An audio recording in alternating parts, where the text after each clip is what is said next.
She had been lying on that bed since morning.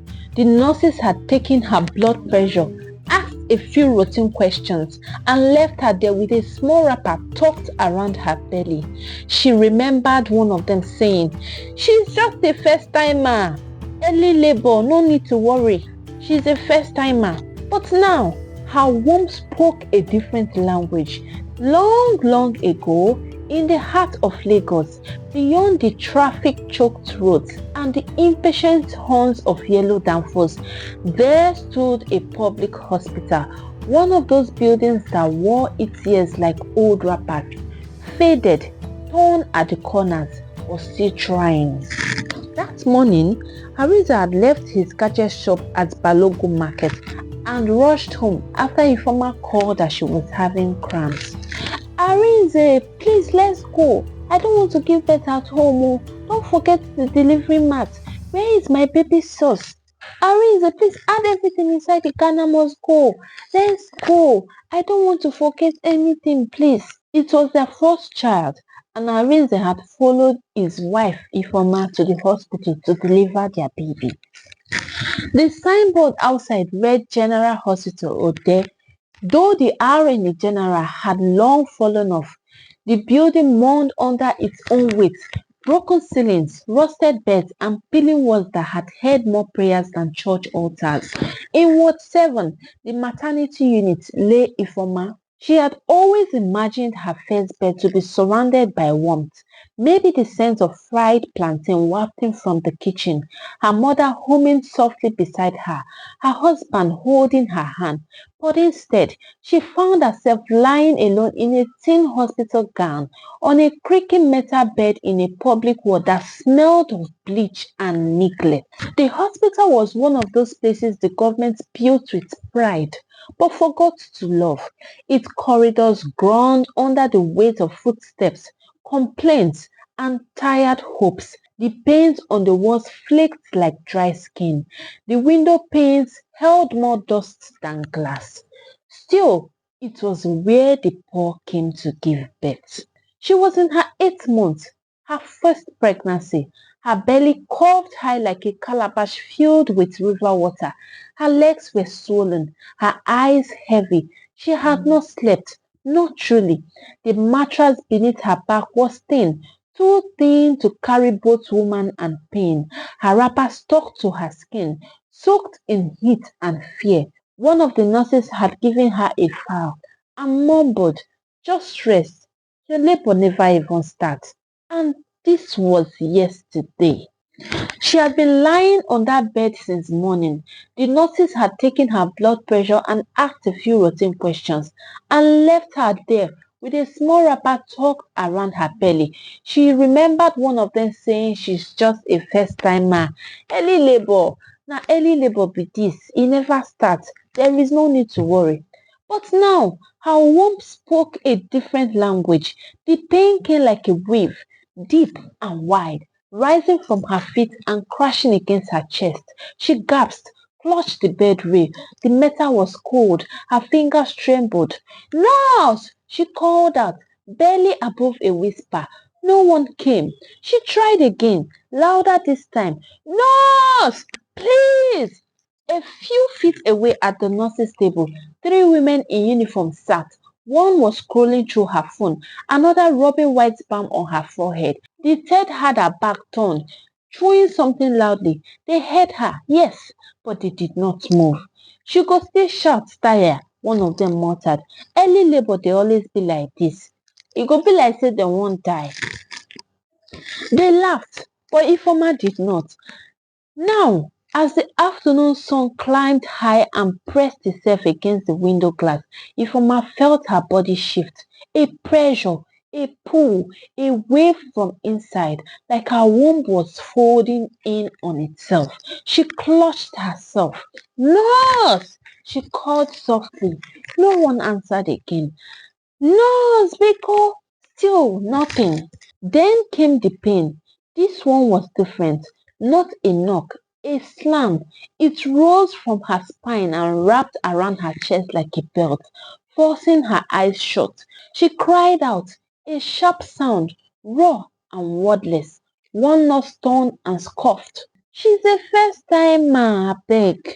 Let her stop all this her shouting. The show never even starts. They all chuckled and continued. Outside the ward, sitting on a warm bench with flaking green paint, was Oga Arinze, Ifeoma's husband. His slippers were dusty, his shirt was wrinkled. On his lap sat a small Ghana must-go bag that was filled with baby clothes, a tin of milk and a bottle of Dettol. He had hurriedly left his shop in Balogun market after his wife called. His face was tired but hopeful, the kind of tired a man carries when he is trying to do everything right with very little. He looked at the maternity ward for the fifth time that hour. A young boy selling lacasera and gala passed by. Bros, you go buy? Arinze waved him off. Later, I dey wait for my wife. He brought out his phone and checked for the third time if he had network, but none. Network was misbehaving. He stood, paced a little, sat back down. A woman beside him, her own belly round and heavy, shifted uncomfortably and asked, Oga, your wife dey labour? He nodded. Since yesterday. Ha! She go born today. I dey believe say she go born today. I just hope say the nurses dey do well inside, he said, eyes narrowing slightly. My wife no dey too get mouth to shout. She dey endure things too much. The woman nodded solemnly. For dis place, you must shout oo. If not, dem go forget you. Inside, Ifeoma was forgetting how to be brave. Another wave came. She bent, gripped the bed rails, and let out a long, desperate moan. Still, no nurse moved. And then a breeze, not from the fan above.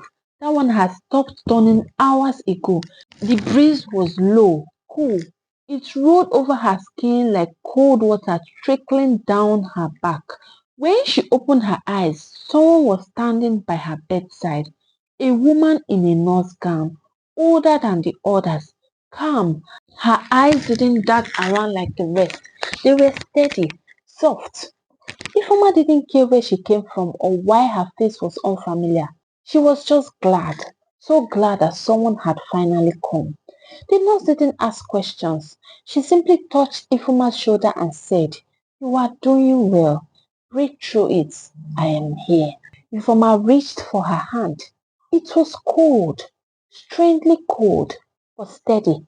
They stayed like that as the next contraction rose like a mountain, then crashed. Outside, Arinze felt something stir in his chest, like the wind had shifted, like someone had just answered a prayer. The pain did not stop. It came like waves crashing against a fragile shore, tide after tide, pulling pieces of her strength with each return. But the nurse, she stayed. Through the sharp groans and gaps, she wiped Ifeoma's forehead with the edge of her sleeve. She held her hand without speaking much, and somehow, with this stranger by her side, the world no longer felt so cold. Ifeoma did not ask for her name. She only whispered, Thank you, in between clenched teeth, and the nurse would nod, quietly, like she understood the weight of carrying life inside your bones. It was not just pain they shared, it was something deeper. A silent kinship. Ifeoma had seen her face once before, not clearly, but enough to remember. Months ago, during one of her antenatal visits, she had watched the woman moving from bed to bed, her footsteps slow but purposeful. She wasn't like the others, those nurses who backed orders or rolled their eyes when a woman mourned. No, this one had gentleness in her fingertips. Ifeoma had admired her from afar then. Now it felt as though she had returned just for her. Outside, thunder rumbled softly, like a distant warning. Rain tapped gently against the cracked window. The rest of the world remained indifferent. Two other women labored in silence, their faces turned to the wall, their own groans ignored. And still, the other nurses did not come, but the one by Ifeoma's side, she whispered, almost there. Ifeoma cried out. Her legs trembled. The nurse adjusted her position, placed both hands under Ifeoma's belly, and spoke with the calmness of one who had walked this road before. Push now. Slowly. Let your body lead you. Her voice was like music made of water, steady, soft, and sure.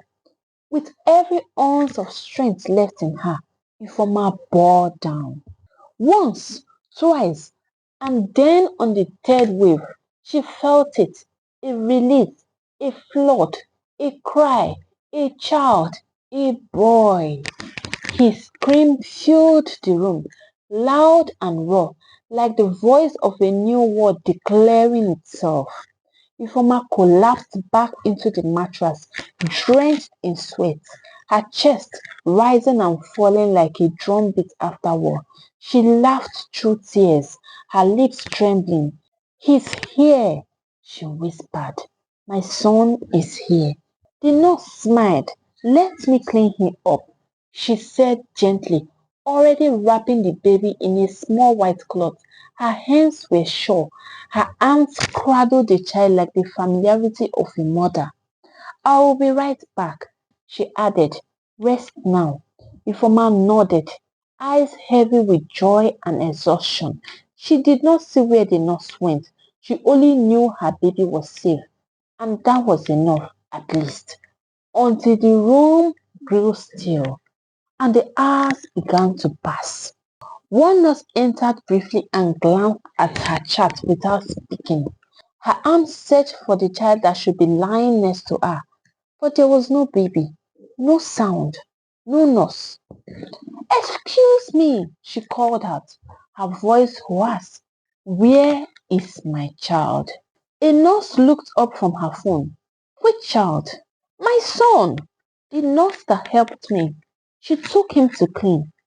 Ifeoma's mind swirled in confusion. The pain that had been there earlier, sharp, unyielding, was now replaced by a growing unease. Her baby. Where was her baby?